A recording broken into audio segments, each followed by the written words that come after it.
To start our first project, let's click on the plus box at the top left. This is your main project window.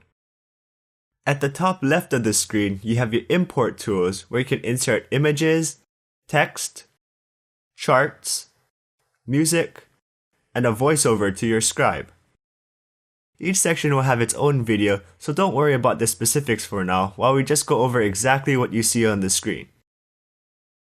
Next to the import icons, there are two icons that change the overall look of your project, like the background color and the default hand that will draw each object. At the top right, we have the preview and publish buttons, which are pretty self-explanatory. We'll go over the different and awesome ways that you can publish your scribe in a later video. Taking up most of the bottom row is your timeline, which will display each element in your project in the order that they will appear. This is where you'll adjust the draw time, change the entrance effect, and switch the order of objects in your project. And finally, at the bottom right of the screen, you have the cut, copy, paste buttons, and the camera controls.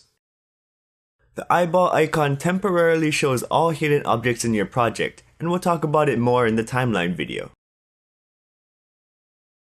It's important to understand that VideoScribe doesn't work like a lot of video creation programs. You have to think of your VideoScribe project window as one giant canvas. Unlike PowerPoint or Powtoon, where you can separate ideas or topics by creating a new slide, everything that you add to your scribe will stay on the canvas.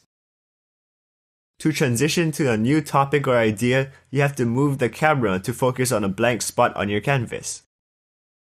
Or if you want to remove an object from the screen, you can use the scribble out effect, which we'll go over later, to basically cover up the object and hide it from the viewer. It's an interesting concept, but since everything is on one timeline, it does take some getting used to. To move around your canvas, you can use the control buttons at the bottom left to zoom in, zoom out, and zoom to show all of the elements currently in your project. Alternatively, you can just click and drag to move around your canvas and use a scroll wheel on your mouse to zoom in and out of your project. As a final tip for this video, here's what your basic workflow should be.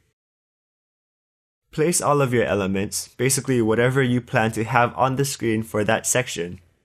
Then set the camera for each element. And finally, edit the draw time for each element. I'll refer to this process throughout the tutorial set, but if you keep these steps in mind, you'll have no problem working in VideoScribe. In the next tutorial, we'll go over how to add and manipulate text elements in your video.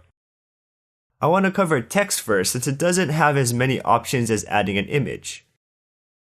It's an important tutorial that will set the groundwork for understanding the program, so definitely check it out. Until next time.